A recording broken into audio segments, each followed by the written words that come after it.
On a hillside in southern Turkey, a team of archaeologists knelt around a wall that had stood for more than 12,000 years, and for a moment, none of them spoke. What they had uncovered was not standing upright the way the great pillars stood.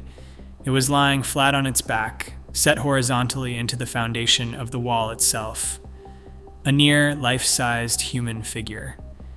Its head intact, its body intact, its feet gone. Someone, 12,000 years ago, had laid a stone person down inside a wall. And when that discovery reached the outside world in the autumn of 2025, the picture science had spent 3 decades carefully building began, quietly, to crack. Because the story we were taught about how civilization began runs in one direction, this hill runs it backwards, and every season, the ground gives up a little more of what does not fit. The discovery came in September of 2025, and it came from a country that has learned to watch this hill closely.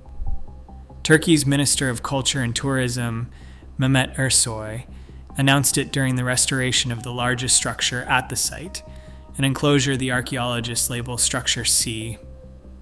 The work there was careful, slow, the kind of conservation that rebuilds a wall stone by stone in its documented place.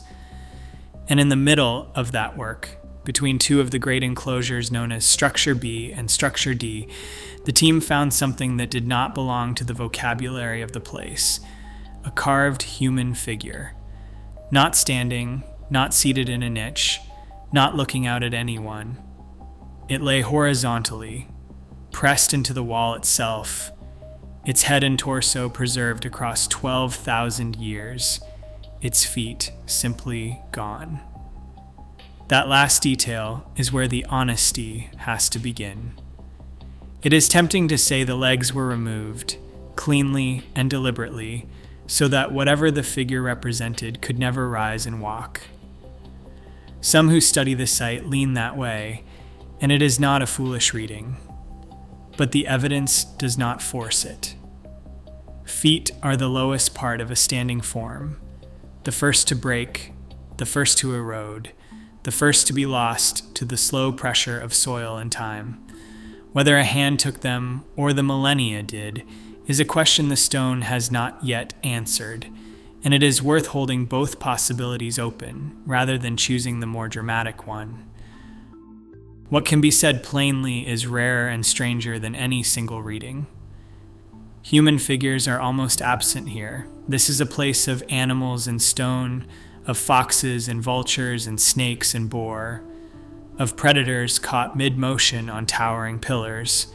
A person is the exception, and this person was not carved onto a surface to be seen. It was built into the wall, folded into the architecture, made part of the structure that held the sacred space together. The researchers who examined it offered a measured interpretation. They read it as a votive offering, an object placed with intent, a human form deliberately woven into the body of the building. And they pointed to a parallel, not far away, at the sister site of Karahan Tepe, where seated human statues have been found fixed in place, ribs and shoulders emphasized, bodies rendered at the edge of skeletal. Something in this region, across more than one hill, involved setting the human form into stone and into the ground with deliberate care. Minister Ersoy called the site the collective memory of all humanity, and whatever one makes of the phrase, the find, pressed on exactly that nerve. Because a statue laid inside a wall is not decoration, it is a decision. Someone chose where it would go, and why, and made sure it stayed. And that is the quiet problem the autumn of 2025 delivered. Not a mystery of who these people were, not yet. Something smaller, and in a way heavier. A single deliberate act that does not fit the story we tell about people at this moment in the human past. To understand why it doesn't fit, you first have to go back to the story it breaks. The story we are taught runs in a single clean direction, and it is taught precisely because it is easy to climb. First, people learn to farm. Then, once they had grain and surplus and full bellies, they settled down.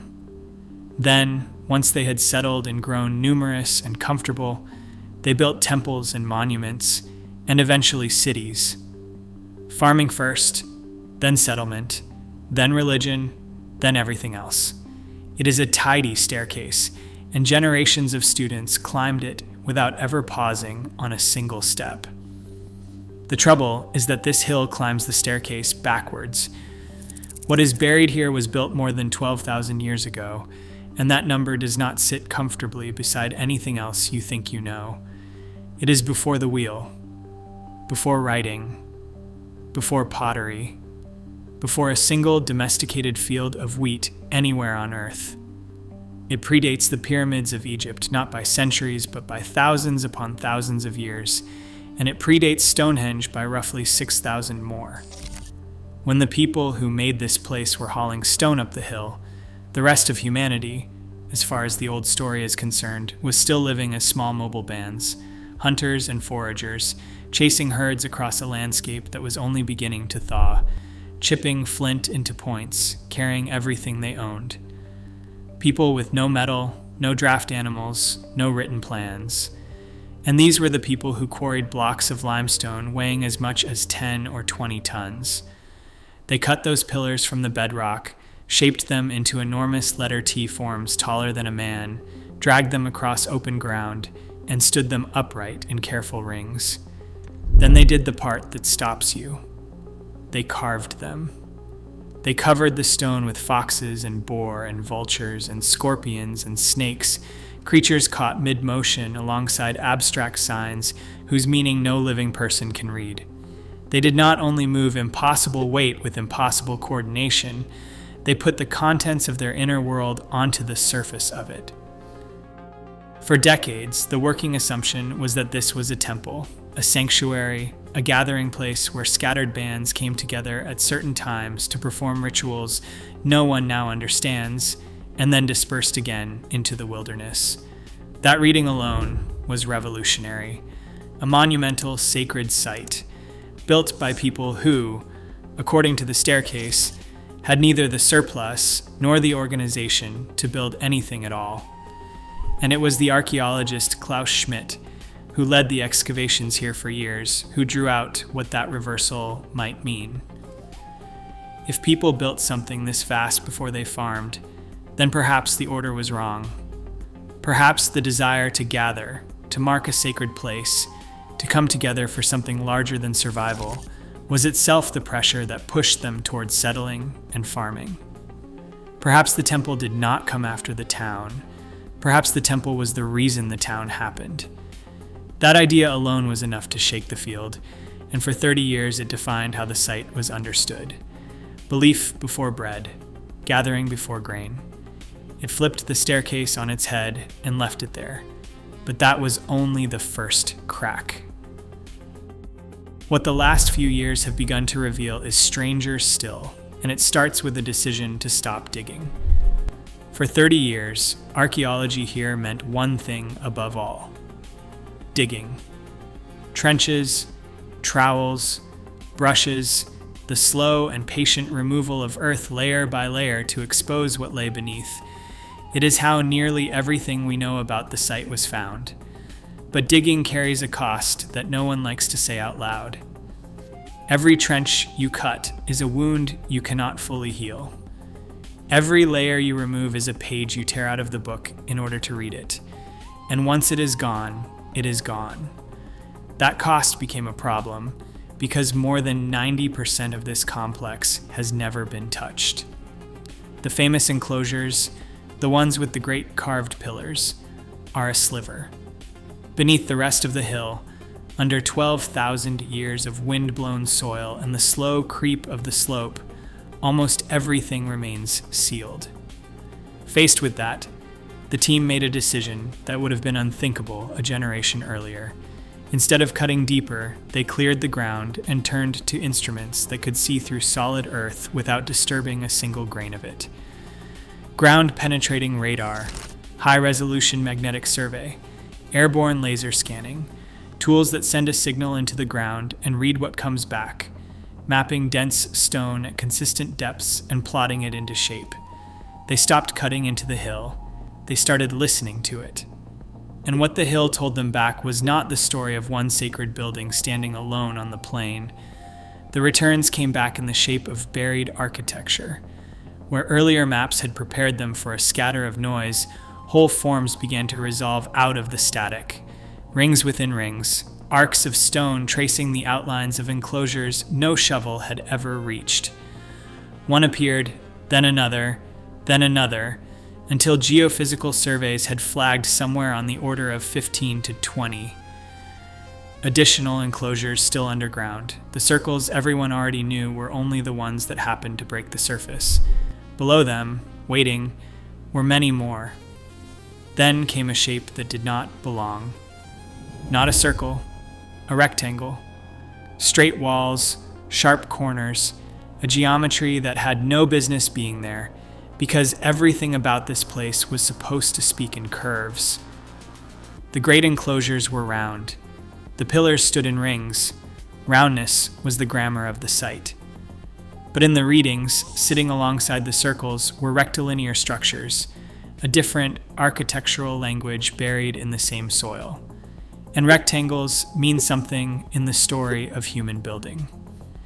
Circles are gathering spaces, communal, ceremonial, the shape you make when everyone faces inward toward a center. Rectangles are rooms.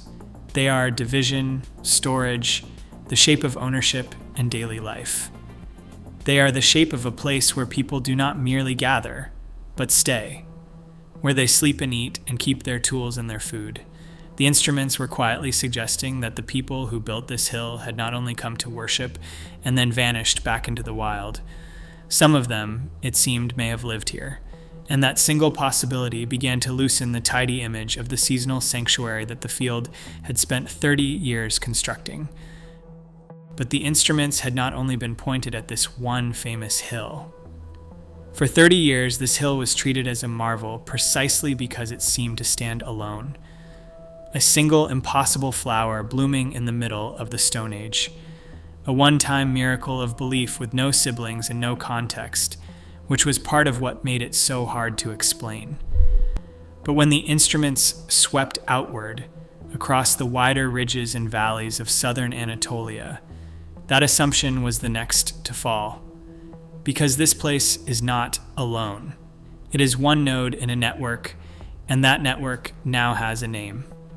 Turkish researchers gathered these sites under a single research program they call Tas Tepeler, the Stone Hills, a government-led effort drawing on dozens of institutions to study a whole cluster of related settlements across the Sanliurfa region. And as that work has advanced, the picture of a lone temple has dissolved into something far larger. There is Karahan Tepe, a short distance away, with its own enclosures and its own carved pillars, its imagery dominated by snakes and seated human figures fixed into the stone. There is Sayburk, where a carved wall preserves what looks like a narrative scene, human and animal set together as if telling something. There is Sifer Tepe and Harbetsuvan and Bonchuklu Tarla, older still by some measures, and beyond them at least a dozen more sites scattered across the landscape. Each one carries the same signatures: the T-shaped pillars, the animal carvings, the circular grammar, and in more than one case, the same deliberate burial of what came before. This was not one temple. It was a constellation. A whole system of sites spread across a landscape, built by people who shared symbols, shared techniques, and shared some invisible thread of meaning that bound them together across the miles. What we have been calling by a single name for 30 years turns out to be only the brightest point in a vast and mostly buried field. The tip, as the researchers themselves have put it, of an iceberg, with almost everything still beneath the surface. And that reframe demands something.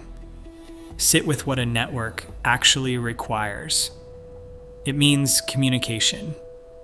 It means that groups separated by distance were somehow coordinating, holding to the same set of images and the same rules for how those images were arranged. It means techniques passed from hill to hill, a shared way of quarrying and carving and standing stone that did not arise in one place by accident and appear identically in a dozen others by chance. It means an identity that stretched beyond any single band or valley, a common culture encoded in stone and repeated deliberately across a whole region. That is not the behavior of scattered, disconnected wanderers. That is the behavior of a people who understood themselves as a people, something reaching toward what we would later call civilization, thousands of years before the word was supposed to carry any meaning at all. And so the question the whole discovery had been circling quietly changed its shape.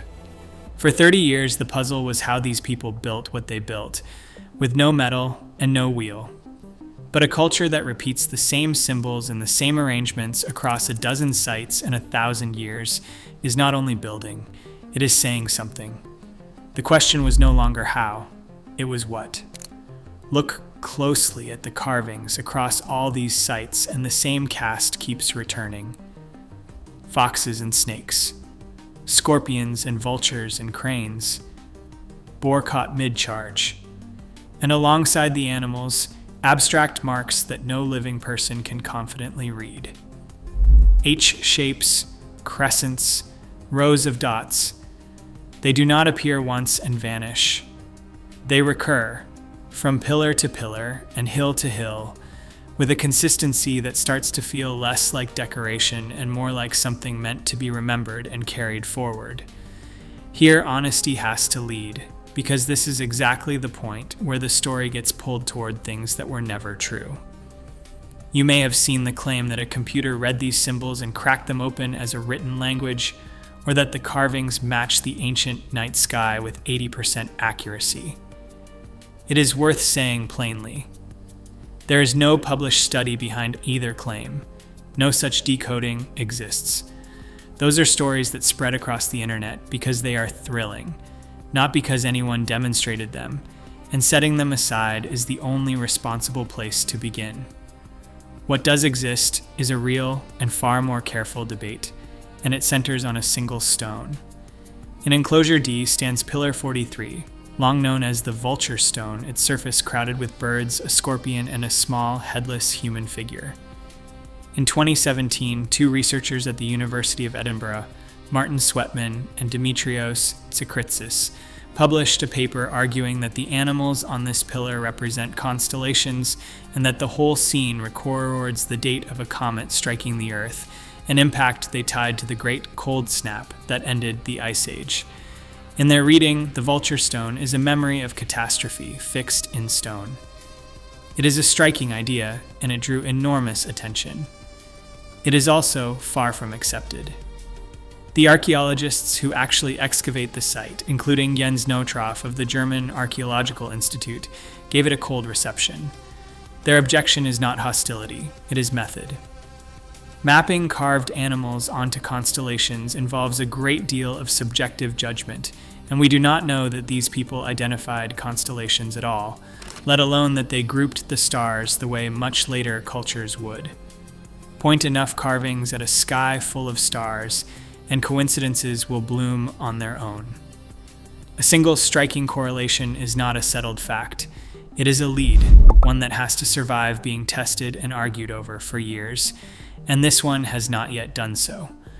So the honest position sits between the excitement and the doubt.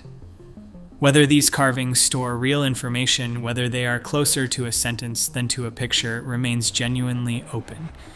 What is not in doubt is the recurrence itself. The same symbols, in the same kinds of arrangements, repeated across a network of sites over centuries. That is not the fingerprint of idle art. It is the fingerprint of something a people needed to hold on to and pass down, generation to generation, in a medium chosen because it would outlast them.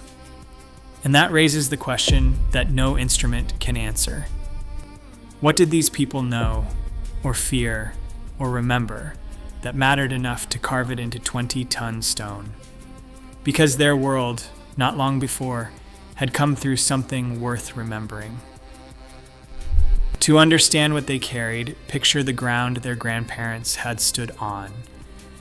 The Ice Age had been loosening its grip, and for a while the world seemed to be exhaling. The ice pulled back. Green crept north across land that had been frozen for millennia, and then, without warning, the exhale reversed. Temperatures plunged again, and the earth fell into what we now call the Younger Dryas, a savage, cold snap that clamped down for roughly 1,200 years. Forests that had just taken root withered. The great herds these people followed thinned and staggered. To anyone alive through it, this was not a line on a climate chart. It was the familiar world, the one that was supposed to be permanent, coming apart inside a single lifetime. Here the timing matters, and it is worth being precise. This hill was not built in the teeth of that collapse. The cold broke around 11,600 years ago, and construction began after it, as the land was greening again. So the people who raised these stones were not fleeing the apocalypse. They were its survivors and its children, building in the aftermath, with the memory of a lost world still fresh in the stories handed down to them. That does not make the memory smaller. It may be exactly what a people do once the danger has passed and they finally have the breath to set down what they lived through. Which brings us back to the 3 readings of what this place was, and to the strange part. They may not compete. They may all be true at once. The first is the house of the dead. The statue laid horizontally into the wall, the human form set deliberately into the architecture, an ancestor held in place within the structure itself. And it does not stand alone. The excavators have documented what they describe as a skull cult here, work led by the anthropologist Julia Gresky. Human skulls carved and modified after death, the dead kept close and worked into ritual, rather than simply buried and left. The second is a place of record and memory. The recurring imagery across the network, the same symbols repeated from hill to hill, and above all, the deliberate burial of the enclosures, whole structures filled in on purpose, as if they were being sealed and preserved rather than abandoned. And the third is the social hub, a gathering point where scattered, shaken bands came together to trade knowledge, to renew who they were, to remain a single people, while the world around them had only just stopped trying to erase them. A tomb, an archive, and a meeting place. Grief, memory, and belonging, rising from the same hill in the same handful of centuries. We keep asking which one it was because our own categories want a single answer. These people may never have divided it the way we do. And here is the sentence that should stay with you. More than 90% of this complex is still underground. The statue, the hidden rings, the whole buried constellation of sites, everything we have discussed comes from the fraction they have uncovered. The rest is still down there, in the dark, waiting. Return to the wall and to the stone person laid inside it. Head intact, body intact, feet gone. Set there by hands 12,000 years ago, in a place we were taught should not have existed at all. When it first came out of the ground, it looked like a single, strange object. By now, it looks like something else. A clue left by people who, at the very dawn of settled life, built temples before farms, coordinated across a whole landscape, and carved into stone the things they could not bear to forget. None of it matches the tidy staircase we wrote for them, and almost all of it is still buried. Every discovery so far has come from a sliver of one hill. So the real question is not what they built. It is what they were trying to say, and what remains in the 90% we have never reached.